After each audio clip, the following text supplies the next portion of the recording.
जम्मू कश्मीर की सियासत का सवाल है। पार्टियों का एक साथ आना ना आना ये कौन सी नई बात है। जहाँ तक सबका नेशनल कॉन्फ्रेंस के ख़िलाफ़ खड़ा होना, ये तो हमने शेर कश्मीर के वक्त में भी देखा।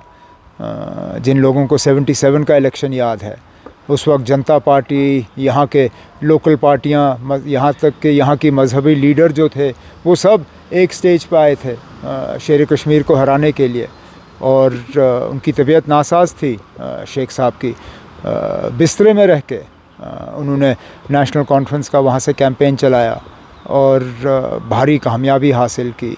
इस बार भी वही हालात बनाए जा रहे हैं। दिल्ली के तरफ से यहाँ इन पार्टियों को एक स्टेज पे लाना, नेशनल कॉन्फ्रेंस को कमज़ोर करने के लिए, इसका भी हम आगे मुकाबला कर लेंगे। एक लास्ट सवाल सर, ये है कि बहुत सारी ऐसी बातें बन रही है कि कहीं ना कहीं eventually NC will join hands with India and it's absolutely your call sir. It's absolutely NC will join hands with NDA. क्यों सर यहाँ पे ऐसी बातें चल रही है एंड इवन इफ नहीं, आप कर रहे हो ना, ये बात आप कर रहे हो।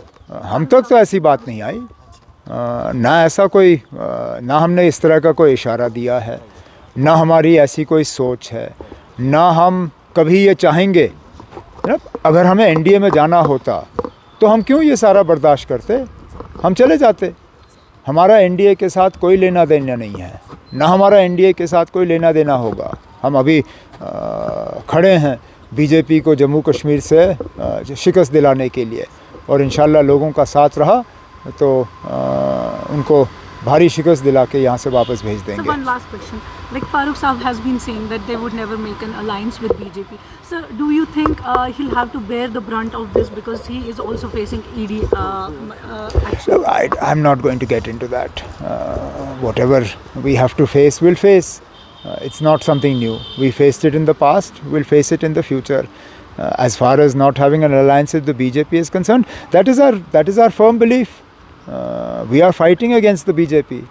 We have constantly fought against the BJP. We have constantly fought against what the BJP did to Jammu and Kashmir in August 2019.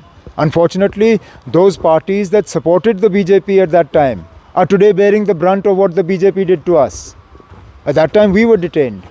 Those people who supported what the BJP did, today they are being detained. It is unfortunate. We always said कि जो जम्मू कश्मीर में शुरू होता है वो आखिरकार उसका असर बाकी मुल्क में भी होता है। हमने इन तमाम सियासी पार्टियों को कहा कि खबरदार रहिए, ये जो बंद करने का सिलसिला, गिरफ्तारियों का सिलसिला, जमहूरियत को खोखला करने का, ये तो जम्मू कश्मीर से शुरू हुआ है, लेकिन इसका खात्मा जम्मू कश्मीर में ही नहीं होगा, इसका असर पूरे मुल्क में होगा। और ये अब आपको देखने को मिल रहा है। जो हमारे साथ हुआ, डिटेन करना, आर्बिट्ररी अरेस्ट, जमहूरियत का जो है जमहूरियत को नुकसान दिलाना, वो सब आज बाकी रियासत के मुल्क की रियासतों में आज आपको देखने को मिल रहा है।